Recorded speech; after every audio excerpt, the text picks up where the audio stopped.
El día de hoy vamos a trabajar, vamos a conocer, a estudiar y vamos a indagar todo lo que podamos sobre repertorización homeopática. Vamos a conocer lo que es el repertorio homeopático, pero específicamente vamos a hacer énfasis en el método kentiano. Es decir, vamos a estudiar y a conocer el repertorio de Kent, cómo funciona el repertorio de Kent, que ha sido durante mucho tiempo el repertorio líder cuando se trabaja en homeopatía unicista. Kent es un prestigioso médico homeópata que vivió en Estados Unidos muchos años después de Hahnemann, y vamos a hacer un recorrido histórico para que se ubiquen en el contexto cuando fue creado el repertorio de Kent. El repertorio de Kent salió en inglés, él es norteamericano, y se hizo una traducción al español, al castellano se tradujo, y quien lo tradujo fue el doctor Francisco Xavier Izayaga, un médico homeópata argentino. ¿Qué vamos a conocer de aquí? Bueno, pues primero vamos a hacer una pequeña introducción y conocer que los repertorios, y que los hay en libros, pero también los hay en software sistematizados, son unos diccionarios, son repertorios, son diccionarios de síntomas, en los que estos están ordenados por orden alfabético, ¿sí? Y por grados. O sea, cada medicamento que está dentro de un signo o un síntoma va a tener grados: grado 1, grado 2, grado 3, y en los repertorios que siguen la línea kentiana aparece hasta grado 4. Se conocen alrededor de 120 repertorios que son de diferentes autores y de características y métodos distintos.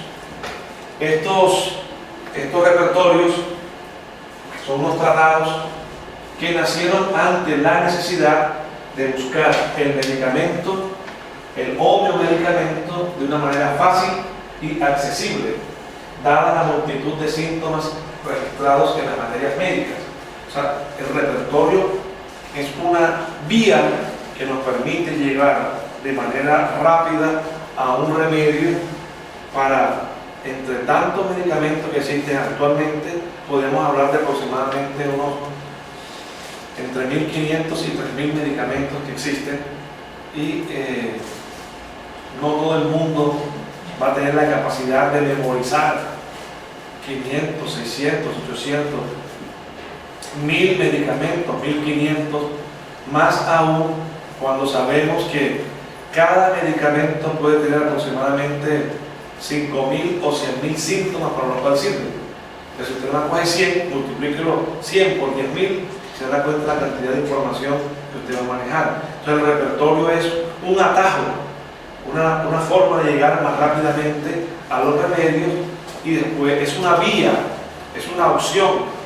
No significa esto que lo que nos dé la repertorización tiene que ser ese remedio, puede ser alguno cercano. O sea, es un método de aproximación que nos muestra unas opciones.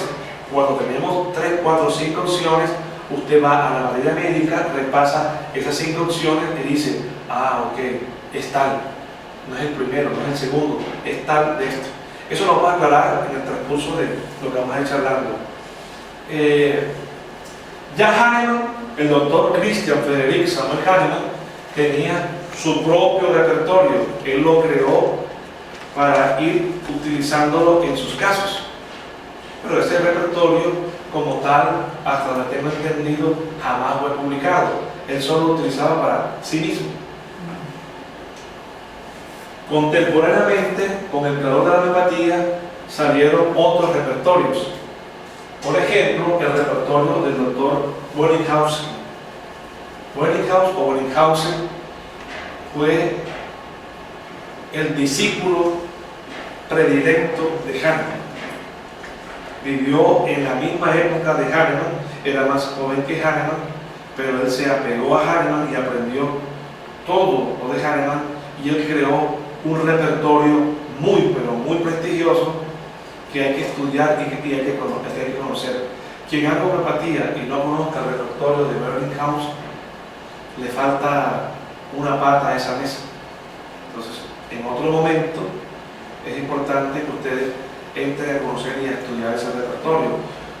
No es tan fácil conocerlo, se había perdido en el tiempo ese repertorio y lo rescató el Instituto de Medicina Homeopática del Reino Unido, fue quien rescató el repertorio, lo volvió a editar y lo pasó a software computarizado.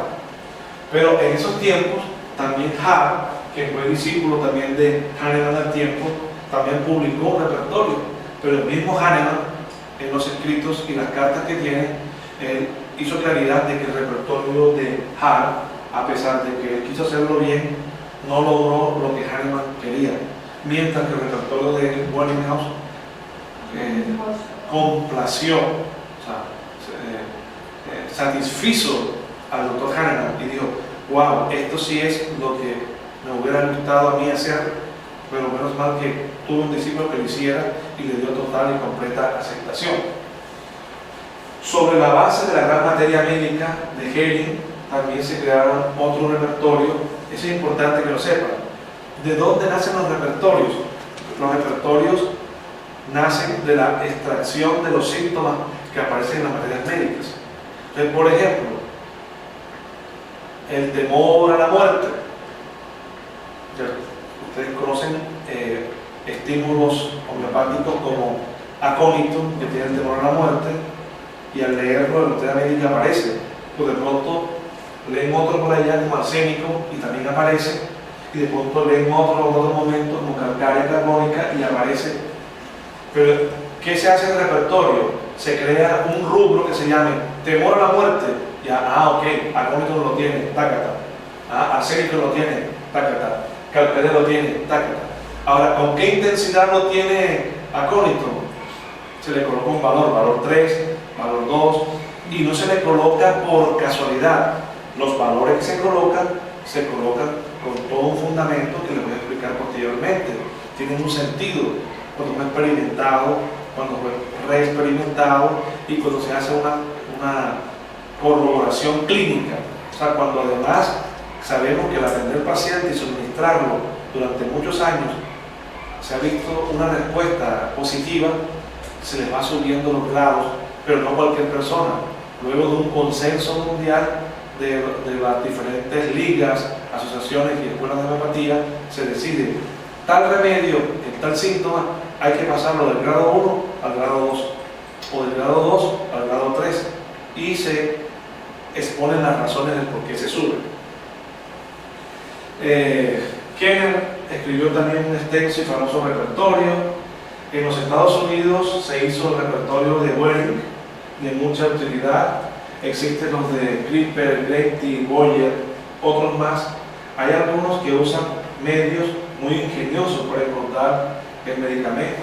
O sea, hubo un tiempo en que con tarjetas perforadas, antes que existían los computadores, se tenían tarjetitas para poder, como memofichas, para poder llegar al remedio. Todo eso fue creado antes de que surgiera el computador. Cuando surgen los computadores, se crean los software, y un software pues agiliza muchísimo. Claro que antes se crearon los libros. O sea, si existiera un libro, un repertorio en medio físico, no se podría crear un software. Permíteme un repertorio para mostrarlo. Estos son los repertorios. Este es un repertorio de Ken, bien práctico, pequeño, ¿sí? De bolsillo, que se puede utilizar, lo puede llevar en su maletín, ¿sí? De bolsillo, porque es que los demás son más grandes. Hay repertorios que son así de grandes. Todo homeópata que se precie de ser serio debe tener un repertorio en su escritorio, una materia médica. Si usted no tiene materia médica, no tiene repertorio, usted no se puede llamar homeópata. Usted está haciendo muchas cosas, pero homeopatía no. Ahorita lo vamos a trabajar. A ver, ¿qué más? En Argentina, el doctor Eugenio Anselmi escribió un práctico repertorio de los 150 medicamentos más importantes. Esto es como información para que ustedes sepan que ha habido una historia y el repertorio de Ken, ¿sí? 6 ediciones, el repertorio del doctor Ernesto Puiglos, que es un repertorio también de signos ambientales. Pero vamos a tener algunos tips importantes sobre repertorios. Recordemos que el repertorio constituye la más grande ayuda que un médico homeópata o un terapeuta homeópata, como en el caso de ustedes, puede utilizar en la búsqueda de un homeomedicamento.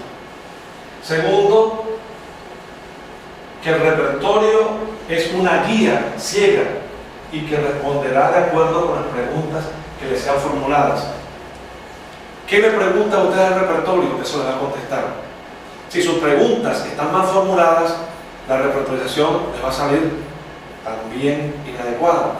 Hay que saber qué buscar en el repertorio, porque si lo que ustedes buscan no es lo adecuado, lo que le va a dar también va a ser inadecuado. Si el profesional ha sabido captar claramente los síntomas llamativos de sus pacientes y los ha sabido jerarquizar, poner un orden, decir, este es más importante, después este, entonces la respuesta será correcta y surgirá netamente el medicamento curativo.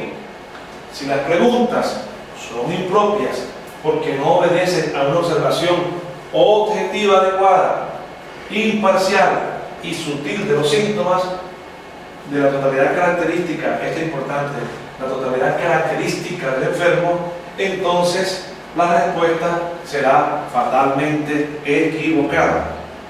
4. El médico deberá corroborar en el estudio de la materia médica si el medicamento que le dio la repertorización es el correcto. Cualquiera a primera vista puede decir, uy, pero es que esto es difícil, esto es imposible, esto es mucha tarea. No es cierto. El mínimo esfuerzo que se hace aquí, que no es grande, es compensado por las curaciones que obtenemos. ¿Usted quiere curar? Pues haga esto. ¿Usted quiere vender medicamentos, estafar a la gente? Pues no haga esto, siga haciendo lo que usted está haciendo, venda remedio. Pero si usted decidió curar o la vida lo puso en el camino de curar, usted tiene que ser ni siquiera excelente, ni siquiera bueno. Usted debe ser extraordinario en esto. La homeopatía no es mediocre. El doctor Hahnemann, en un aforismo, dice: en el arte de curar, la negligencia por aprender o en aprender es un crimen. En el arte de curar, la negligencia por aprender es un crimen. O sea, aquel que atiende al paciente, atiende a los pacientes y es perezoso, flojo, indolente y no estudia, en medicina es un criminal. Solamente un criminal se metería a atender pacientes sin estudiar. Si usted es flojo para estudiar, haga otra cosa, pero no haga medicina. La medicina se necesita un compromiso con la existencia, se necesita un compromiso con el paciente, una responsabilidad con la vida. Y usted tiene que sacar horas de su tiempo para estudiar. Busque sus ratos libres y no libres. O sea, usted debe transformar el estudio en un hábito diario de estar leyendo medicamentos homeopáticos, de estar leyendo materia médica. Y eso es para toda la vida. Eso no se aprende un día y cuando ya lo aprendí, ya me voy a rascar la barriga. Todos los días. Yo esta mañana, antes de bañarme, o abro diferentes páginas de internet, entro y voy leyendo algunos casos clínicos, leo, aprendo cosas nuevas, entro en la materia médica, estudio un ratico, después me baño, me cambio y salgo. Y ustedes se van más tarde, yo eso no lo hago, yo lo hago por hábito. Ahorita hacemos un receso y yo lo primero que hago es entrar a leer un remedio. porque tengo tantos pacientes y tantas vidas que salvar y me interesa tanto la vida de los demás, que yo sé que mi compromiso es cada día ser mejor de lo que fui ayer. Y si ayer triunfé curando a 10 pacientes por el conocimiento que tenía, posiblemente hoy me llegan otros pacientes que no sé ni qué hacer con ellos, y solamente conociendo estos métodos, que son métodos fijos, claros, rigurosos, usted va a poder obtener y tener el conocimiento claro y la certeza de que puede curarlos. Lo bueno de todo esto es que cuando usted aprende, o sea, no son 100.000 cosas que tiene que aprender. Usted tiene que aprender a estudiar materia médica y conocer los medicamentos homeopáticos. Usted tiene que aprender a repertorizar y a saber repertorizar. Y usted tiene que aprender semiología homeopática para conocer y distinguir los síntomas. Estudiar siempre un poco de patología, un poco de fisiología, un poquito de anatomía. Usted con eso, ya. Ahora, estamos ganando dinero con esto. Estamos consiguiendo salud con esto. Estamos brindando salud a nuestros familiares y a nosotros mismos. Por lo tanto, con mucha más razón, es nuestra responsabilidad ser buenos en esto. O sea, todo aquel que esté de una u otra manera vinculado con la salud debe ser ecuánime, estudiar. No tiene por qué ser un ratón de biblioteca. Yo estoy diciéndole, métanse día y noche a estudiar. Tengan el hábito de estudiar, de leer, de conocer medicamentos, y despéguense también de lo convencional. O sea, mientras sigan apegados a lo convencional, los resultados que le van a dar son resultados convencionales. O sea, serán unos híbridos que no son médicos,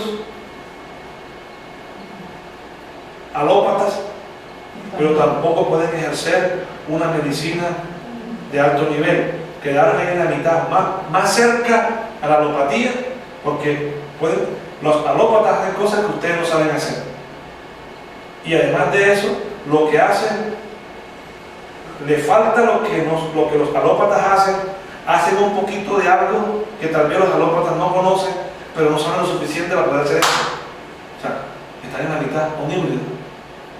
Algo que yo cogí, le mandé echinasia, le mandé unas gotas de pasiflora, unas de valeriana, una de toronjil, y el paciente se mejoró, ya está más tranquilo. Eso le pueden haber dado un medicamento alopático, le dan algún tipo de sedante, una rosetina o un clonazepam o carvedora, y se lo logran. O sea, ¿qué diferencia hay en que este era natural y aquel era químico? Ya, es más, muchas veces hasta el químico sirve más y sirve más rápido. Entonces no nos sintamos tan orgullosos de que, wow, yo mandé, y eso que no sé casi, y lo pude hacer. Al contrario, le da más vergüenza que sabiendo poco nos atrevamos a estar ayudándole a resolver la vida a otras personas. Nuestro compromiso es estudiar y ser buenos en esto. O sea, por eso yo exijo a los que están en nuestra organización, desde los que barren, desde los que despachan los remedios, desde los que están en el departamento comercial, la secretaria, que todo el mundo estudie. Como están un asesor y no sabe de homeopatía. No, dale tal remedio. Es una falta de respeto. ¿Qué es lo que veo ocurriendo en la alopatía? En la alopatía capacitan a una persona, por ejemplo, se buscan a un trabajador social, lo contratan en un laboratorio, lo capacitan para que haga visita médica. Ese trabajador social nunca ha estudiado farmacología, nunca ha estudiado farmacopraxia, nunca ha estudiado anatomía, ni ha estudiado fisiología, ni patología, porque el trabajador social no conoce profundidad sobre eso.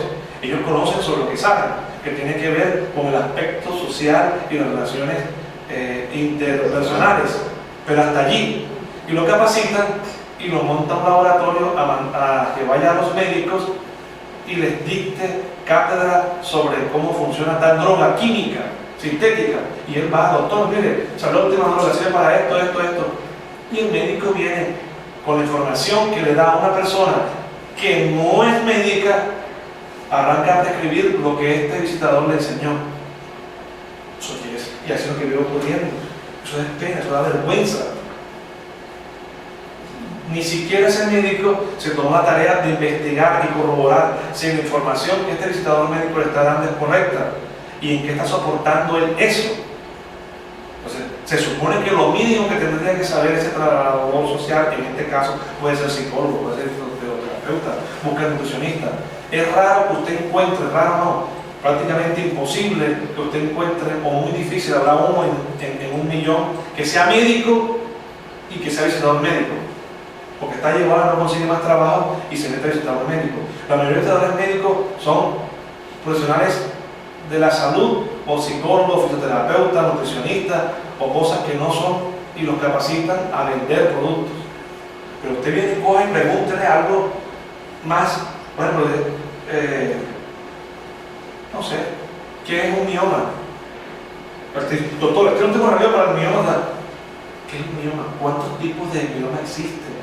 ¿Dónde están ubicados? ¿Qué es una endometriosis? No saben.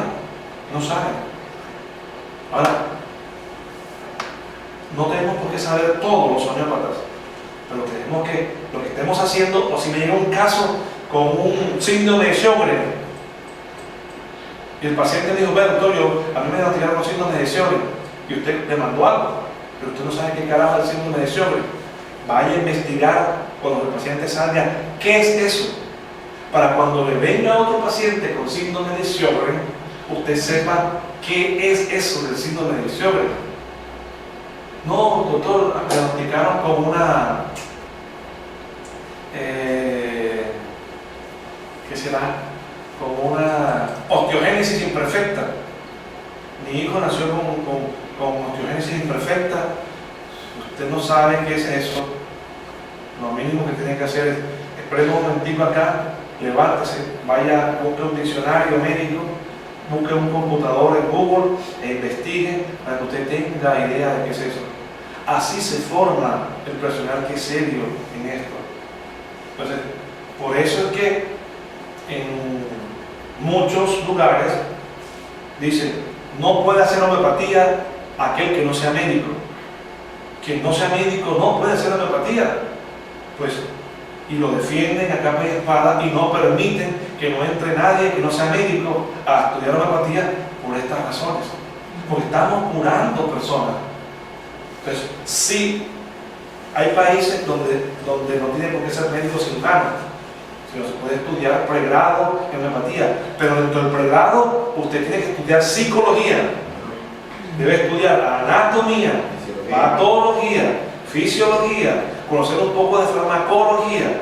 O sea, usted debe ser mucho mejor que el médico convencional, porque de lo contrario usted va a estar con rabo de paja. Entonces se ha estilado en algunos lugares, en algunos países, que cualquier persona ejerce homeopatía y no tienen ni idea, y tú comienzas a preguntarle cosas básicas de fisiología o de anatomía y tú ves donde Entonces, si usted va, le diga a un paciente con problemas de tiroides, usted investigue qué es la tiroides, para qué funciona, cómo funciona, qué hormonas produce, qué es la T3, qué es la T4, qué es la TSH, o sea, cómo funciona, por qué sale alta la una, por qué sale la otra baja, cuál es el rango en el cual debe estar, son cosas básicas, mínimas. Pero también ahora ir más allá, y es por qué se enferma una tiroides, buscar el conflicto biológico, el conflicto incluso simbólico que afecta a la glándula, que eso no lo sabe ningún médico convencional, y usted sí lo sabe. Cuando usted lo sepa, usted tiene ahora una herramienta mayor, y eso es autodidáctico, autoestudiado. Eso no se lo va a enseñar ninguna universidad. Yo tengo pacientes y conozco alumnos que son médicos cirujanos, y aunque sean médicos, ¿no?, su conocimiento de medicina es escaso. Hay unos que sí son grandiosos, pero otros no. ¿Por qué? Porque se titularon, estudiaron pero lo hicieron por hacerlo. No tienen un compromiso. Esos médicos que son así tienen que dedicarse a la medicina administrativa, especializarse en gerencia de hospitales, en auditoría de servicios, pero no se dediquen a hacer clínica. O sea, no sean médicos clínicos, no atiendan pacientes. Con esto no quiero desanimarlos, sino al contrario, es motivarlos para que sepan que en el arte de curar la negligencia por aprender es un crimen y que tenemos que estar estudiando materia médica, estudiando materia médica homeopática, estudiando reprogresión homeopática todos los días, de aquí para siempre. Yo la última vez que pisé una universidad para hacer homeopatía fue en el año 2002, 2003, para hacer diplomado de homeopatía. ¿Sí? Yo seguí estudiando y seguí estudiando y sigo estudiando. Y veo algo que me interesa, ¿no? Que la neurociencia, me meto a estudiar neurociencia. Que la epigenética, pues estudio un poco de epigenética. Que hay que saber un poco de embriología, que hay que estudiar psicología, estudio psicología. Que existe algo que se llama la psicogenealogía, pues voy a investigar qué es eso. Existen conflictos biológicos y psíquicos, voy a estudiar. Existe la psiconeuroendocrinología, voy a estudiar un poco de eso, ¿sabes? Pero sin perder el norte, porque la idea no es que se vuelvan unas personas eclécticas, que el ecléctico conoce un poquito de cada cosa pero no sabe integrarlo. Usted tiene que aprender pero integrarlo todo en la homeopatía, que es lo que hacemos aquí en nuestro instituto. Enseñamos homeopatía unificada, que ustedes puedan unificar, que un paciente llega con una patología, con un diagnóstico nosológico y sepan qué hacer, pero también cuando el paciente llega sin un diagnóstico también sepan qué hacer. Vamos a continuar y vamos a hablar de las fuentes del repertorio y su terminología. Nos encontramos que 5 fuentes principales de síntomas nutren el repertorio. Ojo, 5 fuentes. Hay que saber por qué el repertorio es lo que es. No podemos estar a ciegas, no solamente utilizarlo. O sea, yo puedo decirle, mire, este es el repertorio, utilícelo y ya. Tenemos que saber qué es esto, por qué funciona. Así encontraremos sus ventajas, pero también vamos a darnos cuenta que tienen errores, que no son perfectos, que tienen muchas equivocaciones. El aprender a distinguir eso es muy importante. Entonces, hay unas fuentes que son experimentales y de observación clínica, otras. O sea, hay síntomas del repertorio que surgen de la experimentación pura y otros surgen de las observaciones clínicas. Los síntomas registrados según dichas fuentes se pueden clasificar así. Presten atención. 1. Los síntomas patogenéticos. Pato, enfermedad, genético, originado, generados. Estos síntomas patogenéticos que están en el repertorio son recogidos de las patogenesias puras, o sea, las que hizo Hahnemann y sus discípulos, que hicieron experimentaciones puras con personas sanas que desarrollaron síntomas. Esos síntomas fueron registrados, recogidos y organizados, y eso se llama patogenesis, que forman parte de las materias médicas, con medicamentos dinamizados y diluidos principalmente a la 30CH, a la dinamización 30CH. No todos fueron a la 30. Tengo literatura que muestra que trabajaron a las 6, a las 7, pero se intentó estandarizar que las experimentaciones puras fueran a la 30CH. Estas patogenesias comprenden solo síntomas funcionales, psíquicos, generales y locales, sin haber llegado en estas experimentaciones a las lesiones de los tejidos. O sea, nunca se puso en riesgo la vida del experimentador cuando se hicieron las experimentaciones puras. Recuerden que los experimentadores tomaban un medicamento hepático esperando que él desarrollara síntomas. Nunca se dejó tanto tiempo a que la persona se dañara un órgano o un tejido para suspender el experimento. Esperaba que el paciente desarrollara primero síntomas mentales, psíquicos generales y algunos síntomas funcionales locales. Luego de eso, se suspendía la experimentación. Profesor, ¿y eso tenía algún periodo de tiempo? Por ejemplo, ¿se podía hacer unas semanas? Existen protocolos. Sí. En el órgano, en la sexta edición, usted busca y ahí va a encontrar cómo fue todo el método que hizo Hahnemann, que es muy parecido a los métodos experimentales que se comenzaron a utilizar posteriormente. O sea, el doctor Hahnemann se puede considerar el padre de la experimentación clínica. Fue la primera persona conocida que hizo experimentación rigurosa, estandarizada, separó a los que iban a experimentarlo, los que iban a tomar la droga no sabían qué droga era. O sea, el método que se habla ahora de doble ciego, o el método a ciegas, él lo empleó. Entonces, ¿quién registra los síntomas? Hay todo un protocolo completo para poder saber para qué sirve. Eso no es casual. O sea, en homeopatía no elucubramos. No, es que yo creo que el natrio muriático sirve para esto y para esto.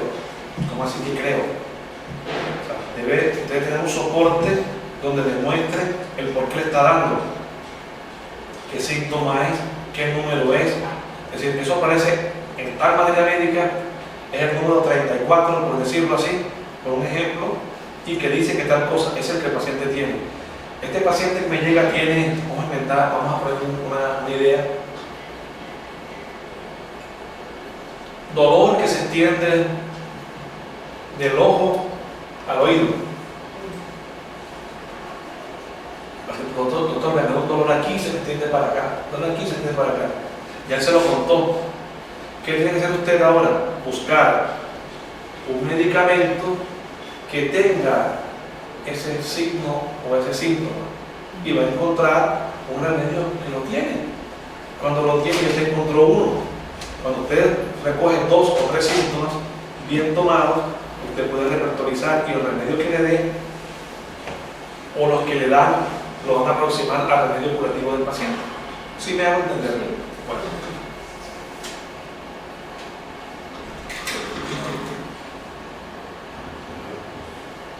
Esto de los síntomas caracterológicos, hay escuelas que no lo aceptan. ¿Cuáles son los síntomas caracterológicos? Son los síntomas psíquicos que no son patológicos, ni patogenéticos, que existen ya antes de la patogenesia y de la enfermedad del sujeto y que no son influenciados por el tratamiento clínico. En realidad se trata de síntomas anormales pero compatibles con una salud clínica. Tal, por ejemplo, la dulzura y el humor llorón de pulsatilla. Sabemos que pulsatilla tiene esa característica a nivel psíquica, ¿sí? Es un síntoma caracterológico. Entonces, el paciente nos llega en una fase aguda. Este paciente era amargado y desde que está enfermo se ha vuelto lloroncito y dulce. Entonces, ok, esta dulzura y este humor allí sí nos pueden servir para curar al paciente. ¿Me entienden? El niño queda tranquilo y ahora se vuelve irritable, pretencioso, berrinchoso, como chamomilla.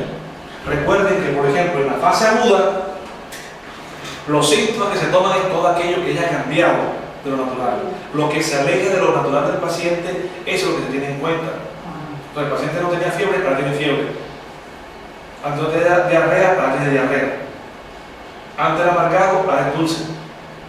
Antes no tenía moco, ahora bota moco verde. Antes le gustaba el cerdo y ahora cuando come un heladito grasoso le produce molestias.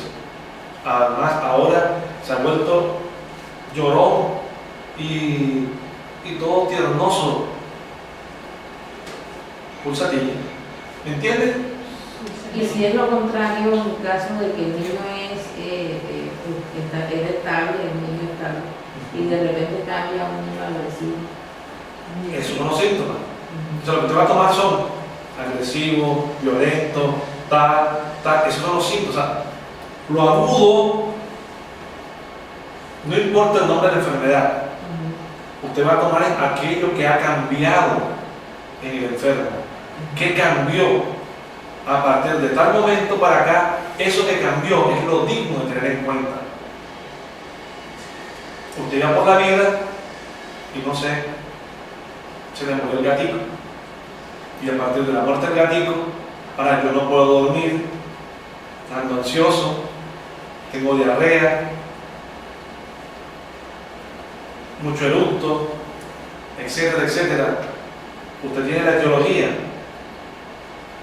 La muerte de un gatito puede ser trastorno por pena, y a partir de allí junta usted los demás síntomas que tiene el paciente y ahora le cura.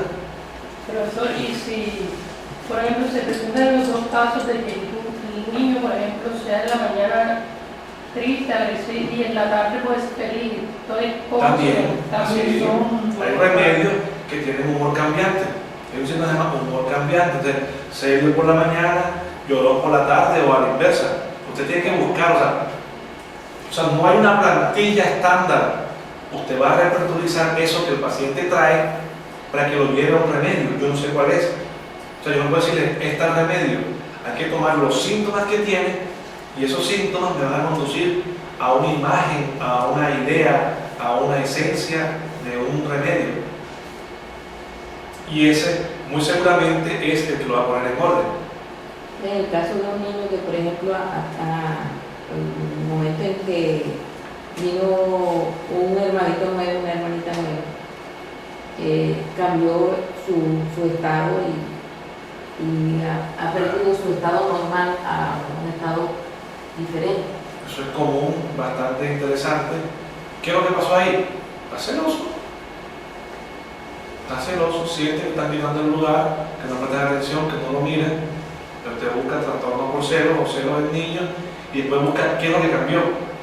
Porque hay niños que se pueden volver apáticos, tristes, deprimidos, otros se vuelven agresivos, violentos, otros se vuelven hiperactivos. O sea, usted tiene que armar el cuadro y armando el cuadro sabe ahora qué dar. Él ha cambiado de comportamiento en agresividad. Ahora tiene que repertorizar. Cuando aprende a repertorizar, repertoriza y sabrá cuál es el remedio que tiene que darle. Yo no lo sé. ¿Cuál es? Yo no lo sé. ¿Cómo lo sabemos? Pues tomando los signos que la persona tiene y nos va a conducir a un remedio. Es más, hay niños que después del nacimiento del niño, el niño comenzó a no solamente a cambiar el comportamiento, sino también puede ser que desarrolle síntomas orgánicos. O sea, ya el niño ahora no duerme casi, el niño no quiere comer, el niño le está dando gripa, el niño tal cosa, o una enfermedad grave. Al niño le dio una leucemia después que nació el hijo y se encuentra una relación entre el nacimiento, la llevada de un nuevo hijo y la enfermedad que tiene. Usted no le plantea la hipótesis, ¿será eso? Y si fuese, ¿qué hacer?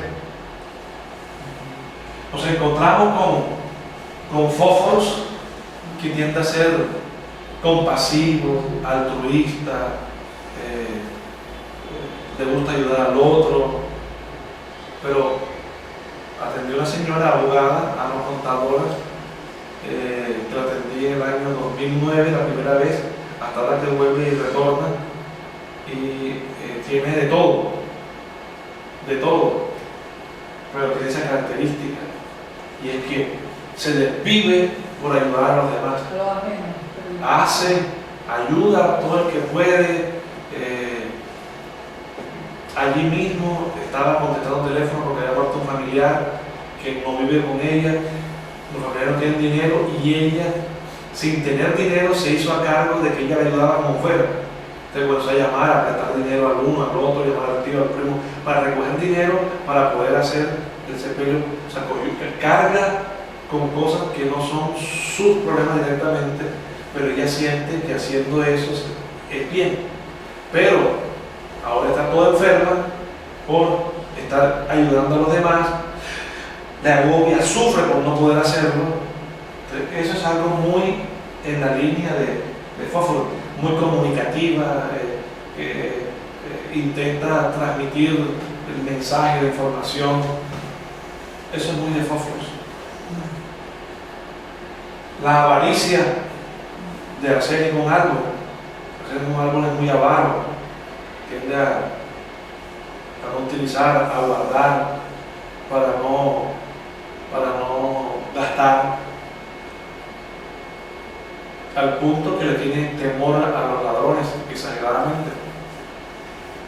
Duerme, cuando va a dormir tiene que cerrar la puerta 3 veces porque si se meten en la noche y la roban, no tanto por el daño físico, sino porque va a perder lo poco o mucho que tiene. Entonces, si una persona era normal y de repente ahora se pone de esa manera, le cuesta. O si la persona todo el tiempo ha sido así, durante mucho tiempo, usted también, esto me lleva a otro remedio. Son síntomas caracterológicos. Platina, que es el platino metálico, muy orgulloso. La mujer y el hombre, platina, tiene un ego muy elevado, un orgullo infundado. No tiene fundamento para tenerlo, sin embargo es muy orgulloso o orgullosa. Entonces, esas palabras nos van llevando. Por ejemplo, ustedes conocen de Chamo Mejía, lo que hablamos ahorita de lo pretencioso, lo religioso, lo de sentirse injusticiado, y lo puede llevar hacia ese remedio o hacia otros. Entonces, cuando usted comienza a conocer todo esto, ya usted le llega a un paciente y usted, ok, podría ser tal. Entonces, en unicismo kentiano, las imágenes son muy importantes. Porque usted ahora, con que el paciente se muestre, usted puede ver por dónde puede estar el estímulo homeopático que le puede servir. Pero sigamos, y eso vamos aclarándolo poco a poco. En el repertorio también aparecen síntomas toxicológicos, es decir, aquellos que son contenidos de intoxicaciones accidentales o intoxicaciones experimentales.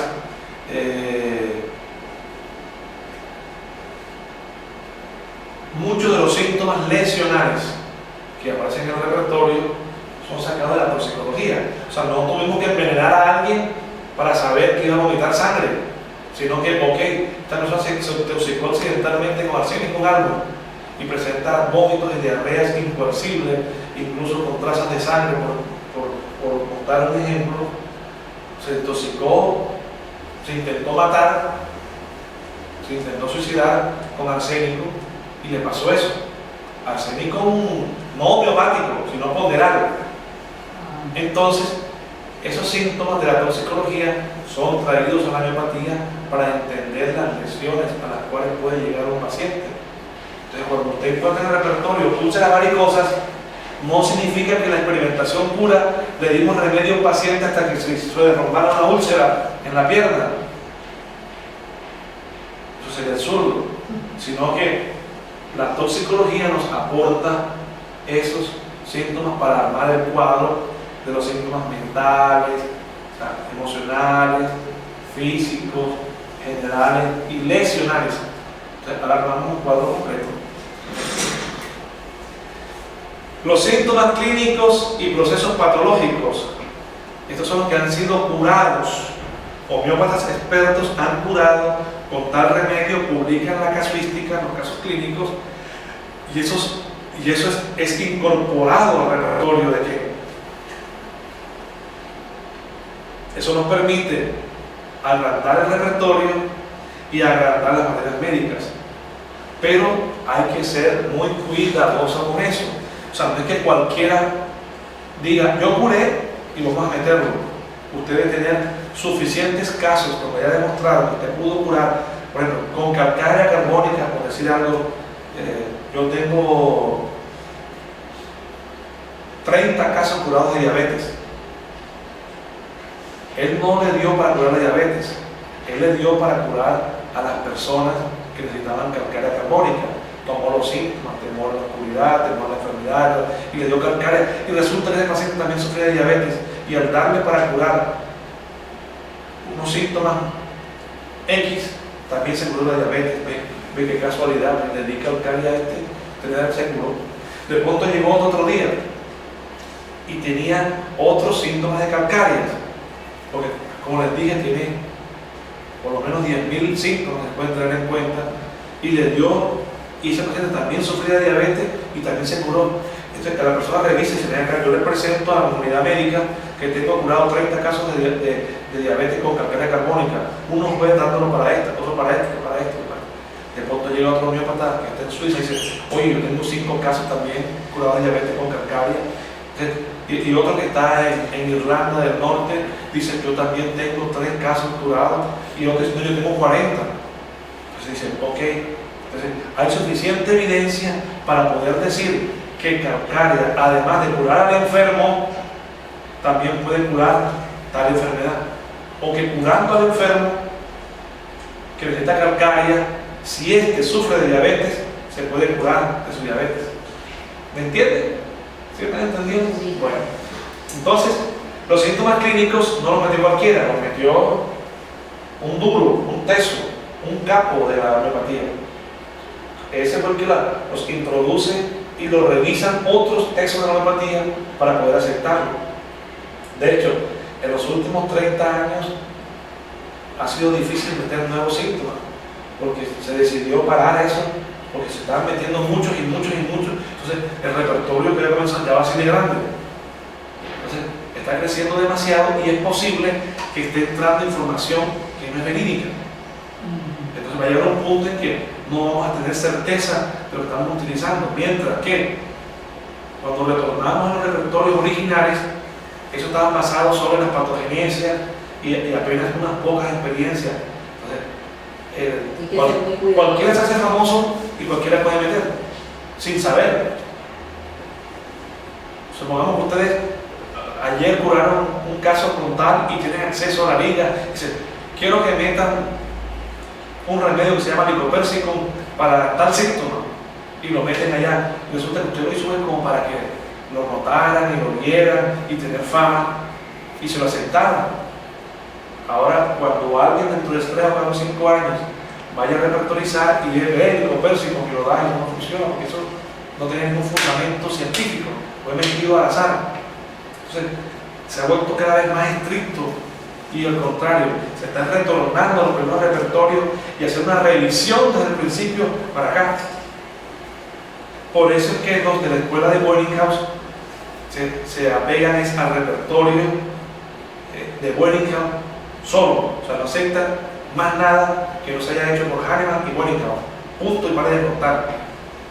Si se quiere meter algo, habría que apenas comenzar a hacerlo, o sea, como hacer nuevamente el proceso, porque yo dice, hay muchas cosas más metidas, y de hecho tienen como demostrar que hay muchas cosas más metidas allí. Hay síntomas que aquí están, que uno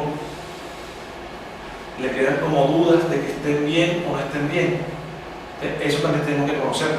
Él no fue discípulo de Hahnemann. Claro, pero muchos años después, él comenzó a hacer aportes nuevos. Por ejemplo, aquí en Barranquilla hay un señor que se tira de homeópata y se cree un autodenominado homeópata que anda haciendo cantidad de barbaridades. Entonces, él coge y decide que tal remedio funciona para tal y que tal remedio, su esencia es tal, y se las vende a un grupo de 10 o 15 homeópatas más, y ellos van a seguir repitiendo esa información que partió del vacío. Es más, sacó un libro que se llama Semiología Homeopática, y esa semiología homeopática está fundamentada en el aire. O sea, no fue capaz de ir a investigar las materias médicas puras hahnemannianas para ahora hacer una semiología que surgiera de la información de Hahnemann, sino que él se apoyó en otro autor argentino que se llama Luis de Tini. Entonces él se agarró de allí. Entonces cualquier error que haya cometido de Tini también lo va a cometer este. ¿Cómo se llama esa manera? No, yo no puedo decirlo por ética, ni menos porque estoy grabando. Y además es una impertinencia preguntar quién es, porque eso no interesa. Interesa saber, es el punto. Y el punto es que hay gente haciendo eso. No solamente aquí, en otras partes del mundo también. Y con esto hago la claridad que no es que De Tinis sea mal señólogo, sino que De Tinis hizo lo que pudo hacer en el contexto de su época. Pero esta agarró esto y además dio otro paso fuera del lugar donde dice, no, este síntoma lo que significa es tal, y lo afirma, pero está basado en el lenguaje y no en la realidad de la patogenesia. O sea, yo para decir que este síntoma se llama, o cualquier homeópata para que diga que existe un síntoma que se llama malicioso,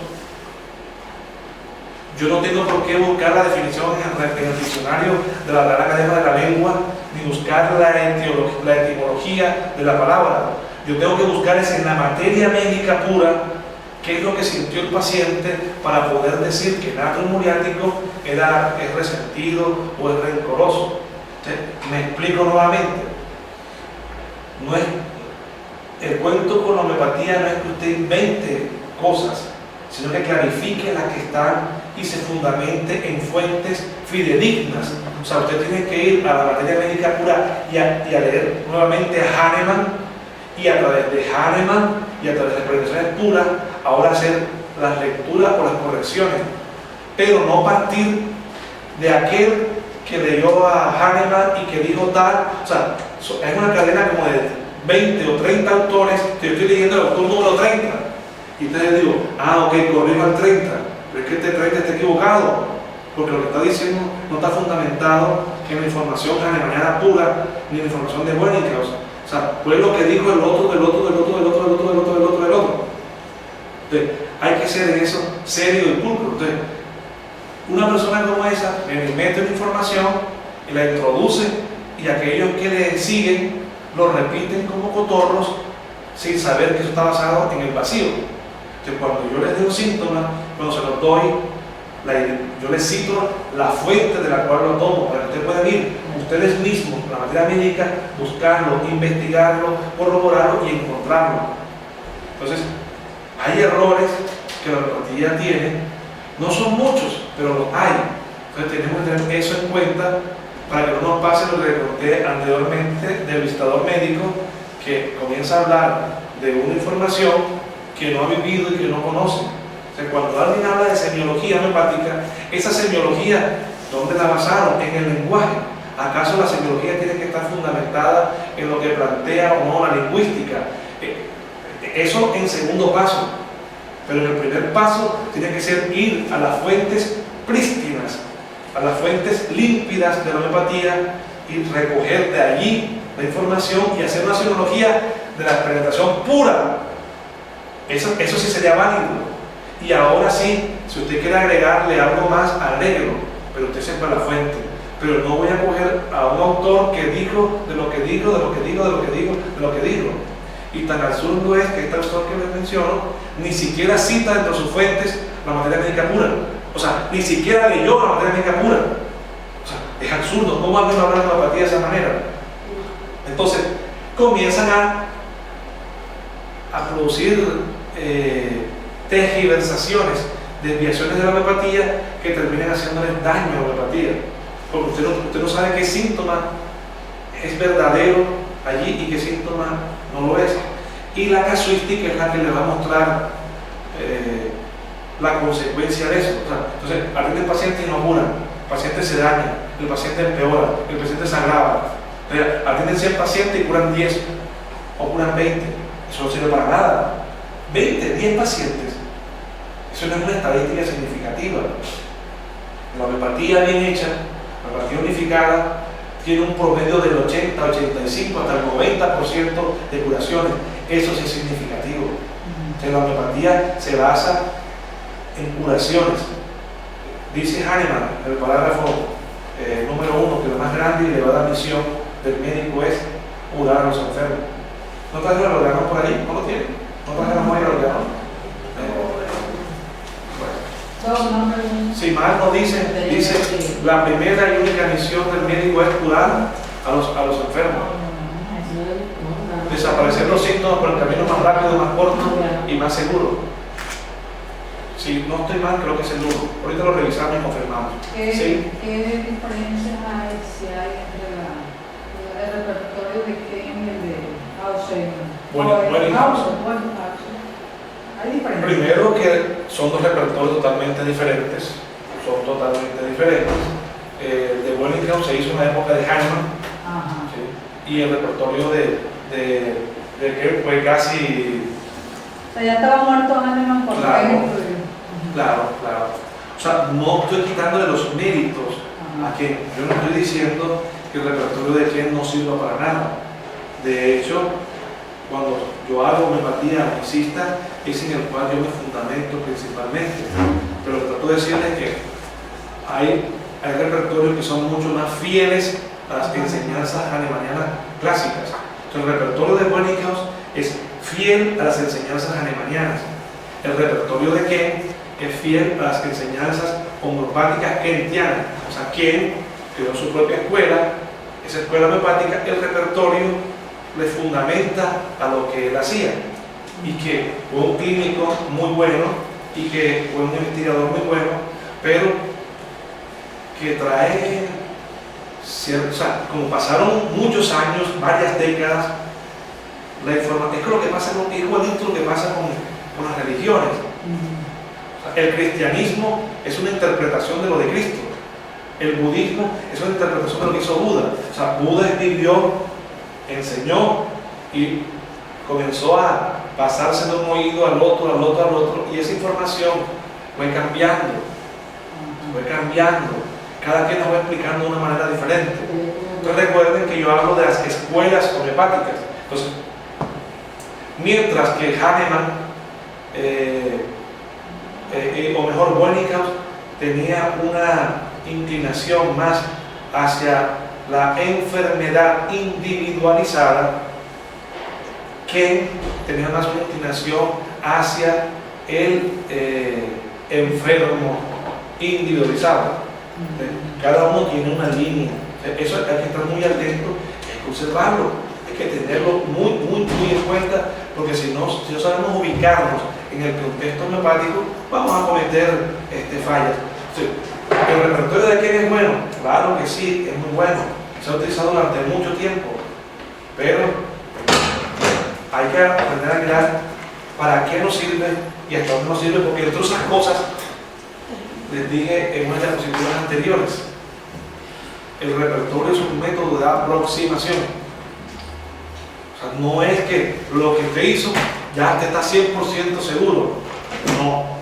Ningún repertorio, ninguno, ni el de Wellington, ni el de Hahn, ni el de Ken, ni el síntesis, ni ninguno, ellos nos aproximan. Por eso es que usted tiene que estudiar, y por eso es que les recuerdo lo que Hahnemann dijo: en el arte de curar, la negligencia por aprender es un crimen. Quien se dedica al arte de curar, quien se dedica a la salud y no estudia, es un criminal. Debe ser castigado con cárcel, porque usted está atendiendo la vida de una persona, está respondiendo por alguien, pero usted tiene que responder de la mejor manera posible. ¿Y cómo responde de la mejor manera posible?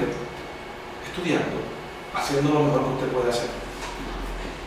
Síntomas, continuamos. Síntomas agregados al repertorio del Dr. Ken. El Dr. Ken murió en 1816, dejando una obra monumental. Hahnemann murió en 1843 o 46, tengo dudas, creo que 43. En caso tal, fue antes de 1850. Entonces, Ken muere en 1916. ¿Qué pasó? Él dejó una obra monumental escrita en forma de diccionario. Es muy amplia, se supone que este es el repertorio de Ken. Ustedes lo tienen disponible en el departamento comercial, lo pueden conseguir. Este repertorio Ken se basó en toda la literatura que tuvo a la mano, e incluso van a ver que dicen que se basó en Wellington también, pero para ser preciso, él no se basó en Wellington, se basó en un autor que interpretó a Bollingham. Ya por allí vienen comienza a perderse la información. Es como el juego del teléfono roto. Uno le dice al otro, uno al otro, uno al otro, y comienza a perderse muchas cosas. Prueba de ello es la difusión que se tuvo en el mundo homeopático. Pero existen otros autores que, agregando nuevos síntomas de antiguos y nuevos medicamentos, se ha ido creciendo. Científicos de la homeopatía han ido aportando, han ido engrandeciendo el repertorio homeopático. Profe, perdón, cuando es un repertorio nos da una aproximación de los fármacos o de los homeostímulos que tenemos a disposición. Entonces, el conducto regular, por decir nosotros que estamos en esa etapa de formación, todos esos homeostímulos que nos bota un repertorio, deberíamos ingresar a esa materia médica para ver cuál es el que de verdad concuerda con el paciente, ¿verdad? Usted va a aprender a repertorio. Ya con el tiempo uno tenga ya que la coja rápido, porque ya la experiencia, bueno, usted a veces no necesita casi eso, que ya lo tiene automatizado prácticamente. Pero uno que está en esa etapa de formación, lo correcto es que todo eso que le bota el repertorio es como introducirse más en la materia médica de cada uno. Sí, ustedes van a aprender a repertorizar, o sea, a saber qué síntomas tomar. Esos síntomas tomar, ustedes los van a repertorizar y le van a dar un resultado.